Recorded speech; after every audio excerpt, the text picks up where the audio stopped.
apparently so. I mean, I know you homeschool your boys and stuff. So I did, I homeschooled our kids too. Like how much time can you get in?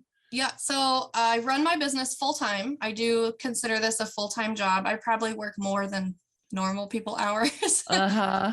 But we homeschool, we have 3 boys and we homeschool those. And my husband also works from home. So it actually works out pretty great because I will homeschool the children while he is working, and then we'll switch and he works with the kids in the afternoons when I am working. But because this is like a full-time business, this is my thing. My time is split between all types of business tasks. And so my actual amount of time that I get to sew isn't as great as you might think, because I also am doing shipping and, customer service and developing new patterns and stuff like that too. So there's a lot of other business things that happen. I always say I'm wearing a different hat depending on what time of day it is. Wow, man, I'm impressed because, I mean, I could stand all day sewing and I don't. So that's really impressive. Yeah, I started out when my oldest son was just born, and I had been working full time. I used to be a middle school math teacher. And then when he was born, we decided I would stay at home with him. And it lasted not very long before I was like, I cannot do this. Laundry, dishes, just every day on repeat. I needed something to feel more productive and creative. Right. And so I just started sewing so that when my husband would be done with work, I could say, I did the laundry and the dishes, but then look, I also did this, and I had like something that I had sewn.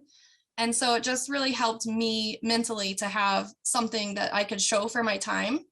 And it just added up over time. And so that's just kind of how I do. I try to sew a little bit each day so that it just adds up to something. Oh, I get that. Time. That's exactly why I started quilting on the table with the kids doing school around me, because I just had to.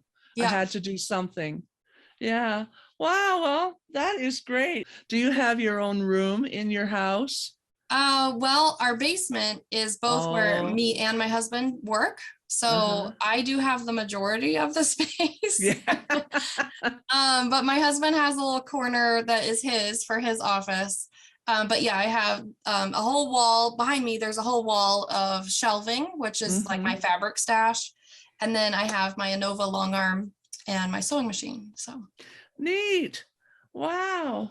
Yeah, we determined which house we were going to live in based on the layout of the basement, because it had to be a room large enough for my long arm.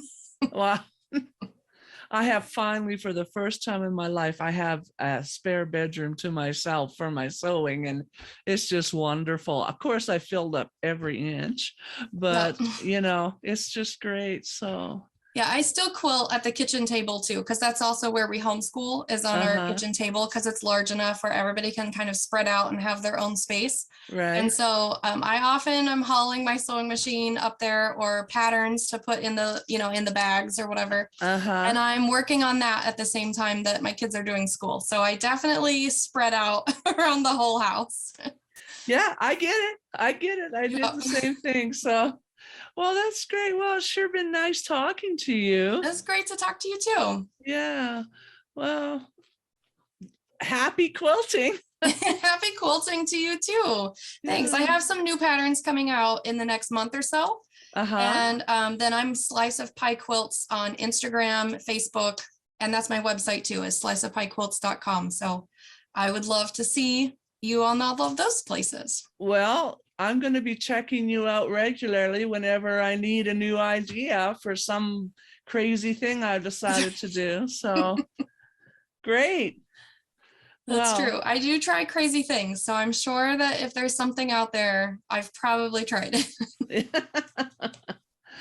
Do you do a lot of stuff like with like I put my foam. Do you use that foam, that Boselaar foam? I do like to use the Bosel foam. Yeah. I don't usually make bags very much, but I like to add it into other things. And I've recently joined with Missouri Star to make some tutorials on their YouTube channel. And we're doing some fun things with foam with the videos there. So I'm the host of like the kids and baby YouTube tutorials, and there's so many fun things to incorporate it with, Yeah, things I you can never make for your use it. kids. I never use it for bags. I use it for every other thing I can Right. think of. I don't make very many bags either, but Yeah. I do like to have it on hand because I love that it adds a lot of like texture Yeah, it to does. something that may not, it does, like batting doesn't give you that same texture, so the foam works really great. Absolutely. Yeah. Well, neat. Well, I'm going to keep following you because I find there's stuff you're doing is really exciting. So Thank you. thanks for taking the time and coming and talking to me. Absolutely. Well, happy quilting. Happy quilting to you. Bye-bye. Bye.